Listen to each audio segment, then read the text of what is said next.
Welcome back, Let's sir. go. Let's go. Big dub. Big dub. You love to see it, eh? Not as much success on the empty net goal shots, but we'll take what we can get. Well, you can tell they've been told to do it, though. Well, and I don't know if you see it in the chat. Jake's Takes Hockey tends to take a shot every time that the Canucks ice the puck. So I'm thinking he might be unconscious at this point because there was a couple at the end there.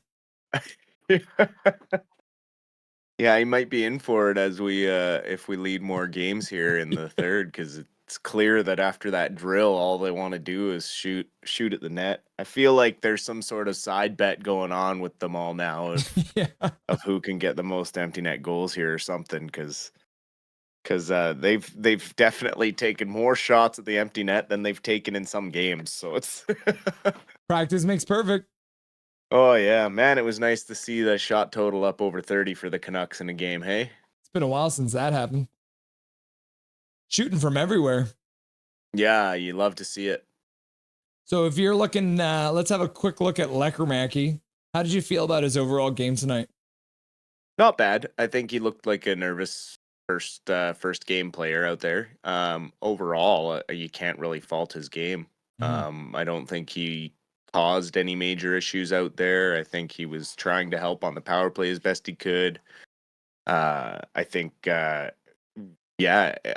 bumped up to power play 1 probably shook him a little bit, because he had been practicing on power play 2, as you had talked about with Rev Trev there in the second intermission. So I think overall it was a really solid first game for him. We can't ask for much more than him to be hard on the forecheck and be overall responsible with the puck. So really, what did you see from him? I mean, same thing, kind of a little bit of nerves probably to start. And you saw his stat line, like he had got a hit, he had a giveaway, and the giveaways, it was in the center ice area. He did that a couple times. So, Katie's telling me I've got your socials wrong here. Let me just update that for you. You're not Rev Trev. What the heck is going on? It's good to have people in here to help me out. Dustin Boydell. There it is. You're all updated. And then I just got to get your socials, because if anyone wants to find Mr. Dustin Boydell, there we are. Good to have Katie in the chat. Is Katie your wife? Is that what's going on here? That is my partner, yes. Yeah, there it is. Katie, the better all done half for you. Yeah, the better half. So yeah, Lekkerimäki, I feel like you're gonna see an even better game next game.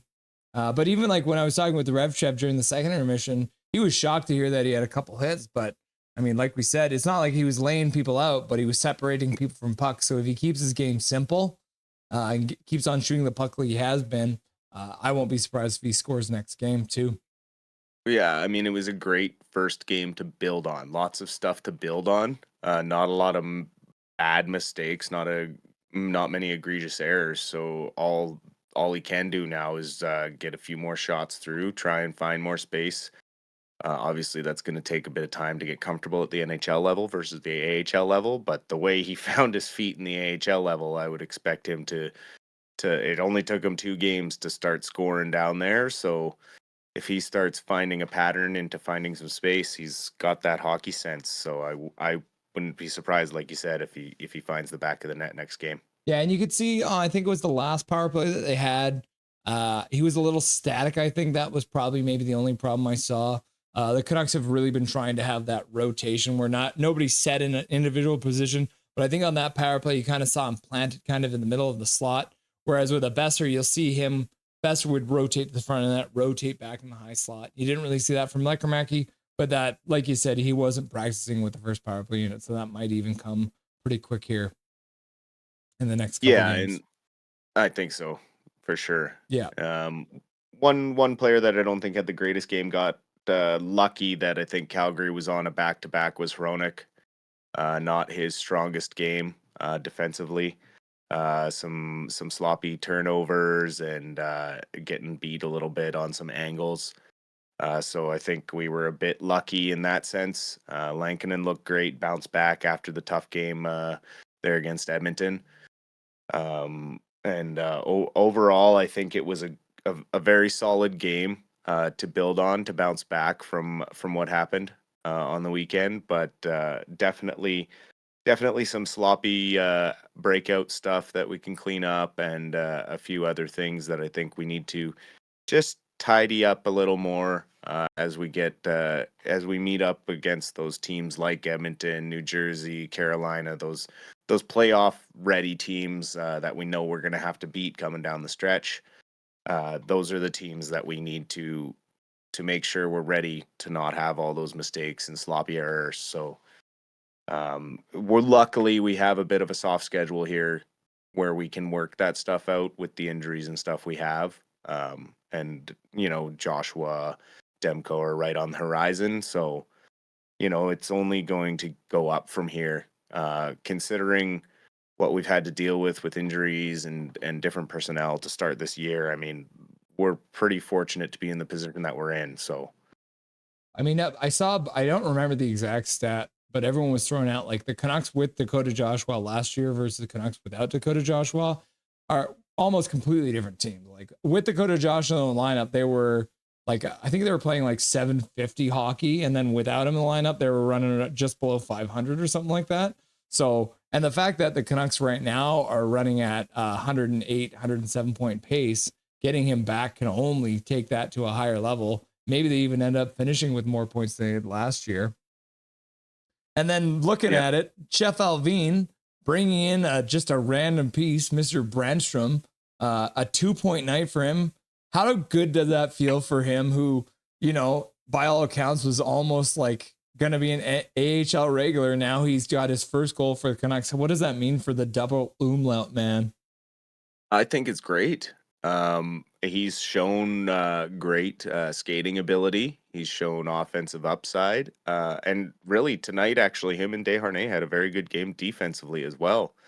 The two of them probably one of their stronger games in a while, which comes with playing with a regular D partner. That's something that third pairing had struggled with. And so, last game when there were 7 guys in, something I noticed that was tough is the guys were looking a little bit lost out there on that third pairing because it was a revolving door of who was playing with who. So that's where a lot of positional errors happened against Edmonton, where those didn't happen as much tonight because Desharnais and Brandstrom have played a handful of games together now and starting to get more comfortable with where someone's going to be. You get that natural sense with a defense partner where you can almost you can play the puck behind the net without even looking, and your partner's going to be there. You just get that chemistry with certain people, and the more you play with them, the more it becomes natural. Yeah, and that's like even going back to that goal, right? Like we talked about it. Hronek didn't play like he normally does tonight, and that's probably a reason why Hughes didn't read the play properly. And that's kind of the same situation that you have when you have 7 defensemen. Juleson, who I just feel terrible for the guy at this point. You got all these different lines going together. Juleson seems to be an odd man out, having a really rough season. We haven't even talked about the birthday boy, also with a 2-point night, getting a beauty of a goal. Starting to find his game. Yeah, 26, coming into the prime of his career. Because what do they say? Hockey players hit their prime like 26 to like 28, 29, like somewhere in there, right? Yeah, well, and I think in the modern NHL where there's less wear and tear on the bodies, they're more physically, they look after themselves better physically. I think that probably extends now to like 31, 32, 33 even. Mm-hmm. I mean, look at what Crosby and Ovechkin are doing at 37, 38 years old. Miller's 32, and he's still playing very effective hockey. So I think the prime now is a much wider window, and that's only a good thing. Obviously, we get more out of these guys for longer, and that's only going to, like with Pedersen. Yes, we've been a little bit uneasy with the slow start, but I've always been a proponent of all the extra things that Petey does. The offense is going to come, but if you look at his defensive numbers and the amount of penalties he's been killing and the stuff that he does away from the puck, the penalties that he draws, he's number 1 in the league for penalties drawn versus taken. And so it's all of those extra intangibles that make Petey worth his contract. And the offense is going to come, and as we can see, is back-to-back multi-point games. He looks to be finding his stride. He looks to be playing more physical. He looks more engaged, Hmm. and he looks less lenient or tentative, I guess, to get in there. And he doesn't look like he's afraid to get hurt anymore, which I think was just a bit of time getting comfortable in the season. It took him a few games to take some hits and see what his knee could do after the injury from last year. So I think we might see him really take off here, and it might be for the rest of the year. I don't see him slowing down unless barring any major injuries similar to last year. Knock on wood. Knock on wood. Well, looking at, they announced the 3 stars of the game. Birthday boy Pedersen with the first star, a goal and assist. Brandstrom with the goal and an assist as well, coming in at the second star. And JT Miller, the thriller, with 2 assists tonight, coming in for the third star. For 3 Canucks, sweeping the 3 stars, all of them with 2 points. So that's good to see. Do you think that Garland snuck into the Calgary room and ate Kuzmenko's bananas? I don't know. I don't know if they just don't. Maybe they have something going on from when Kuzmenko was here, but definitely Kuzmenko knew who he was shoving there, and it looked like there was an extra bit of snarl in that altercation. Yeah, that was an interesting one. I mean, it might be one of those things, right? Like Garland's a short guy, so, but I mean, he definitely tried to punch him in the face, so that was interesting. Kuzmenko not Yeah. doing his team any favors by putting them down again in the third period there.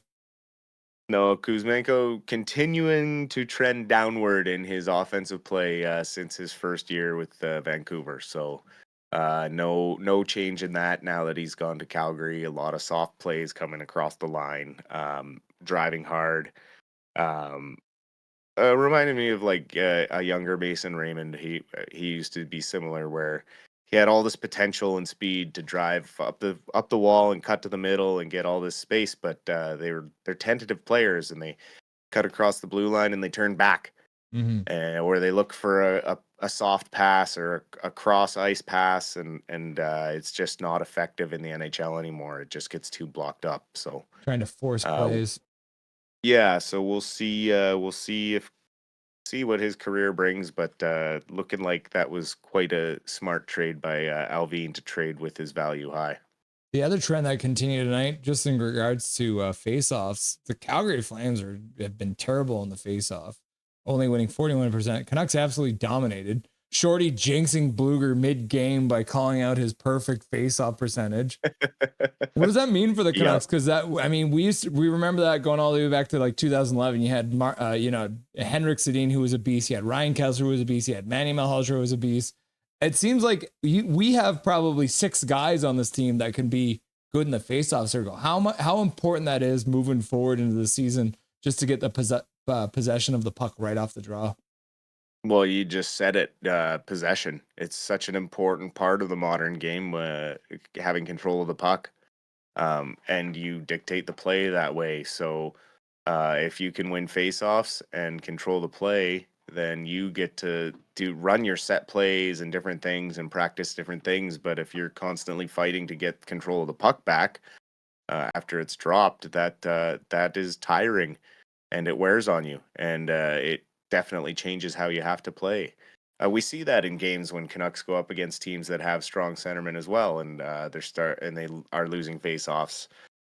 We tend to fall back on our heels a little bit, and so it's huge to have a game like we did today. I mean, even for Petey, he had 14 faceoff wins, I think, tonight, which is, I think, I heard the most in his career or something, or close to. So Mm.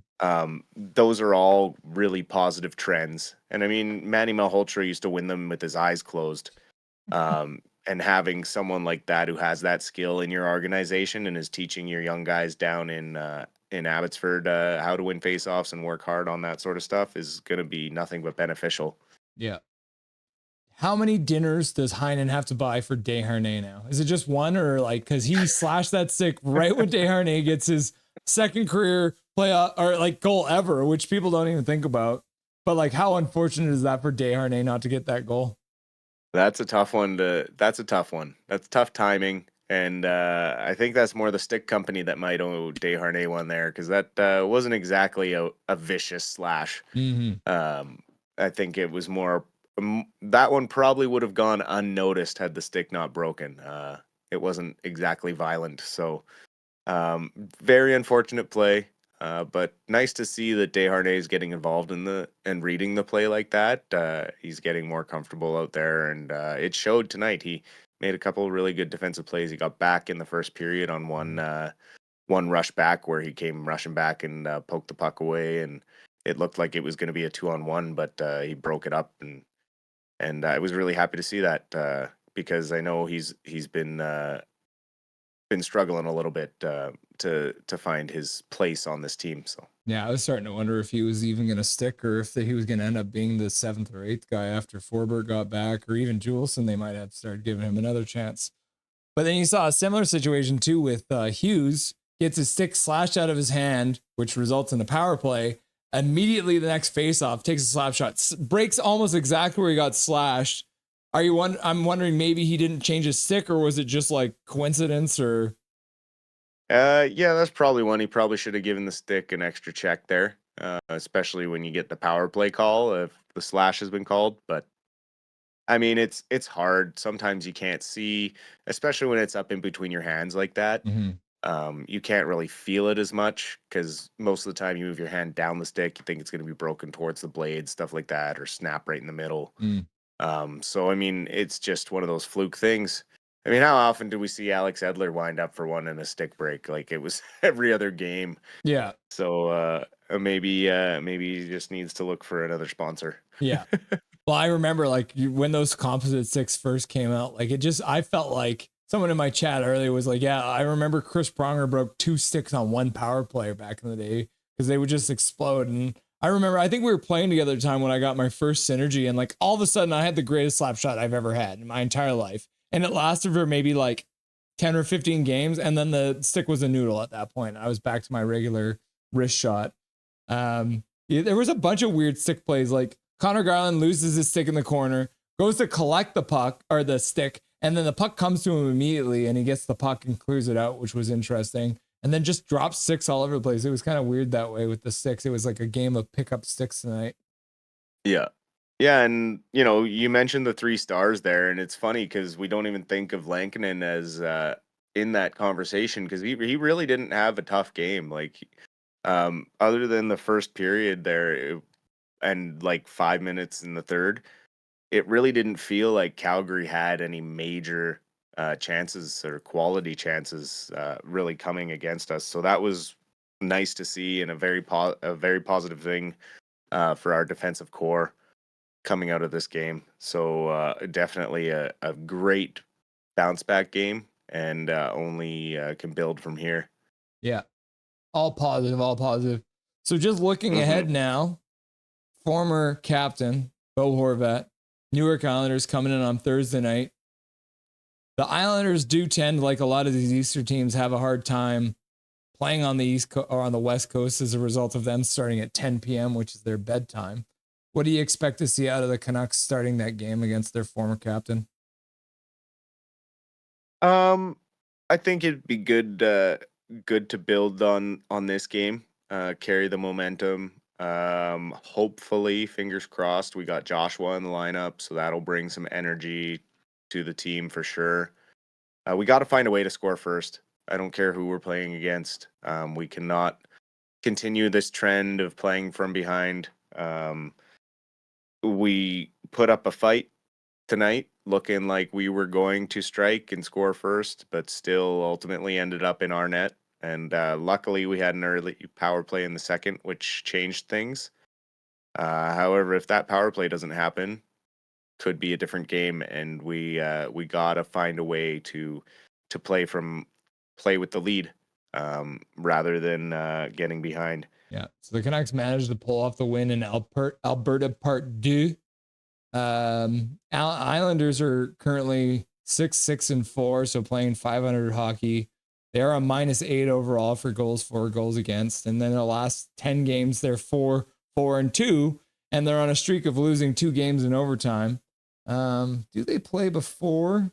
Because there has been, it seems like the Canucks have also been playing a lot of guys that are on their second night. The Canucks haven't had a back-to-back yet. That won't happen to the weekend.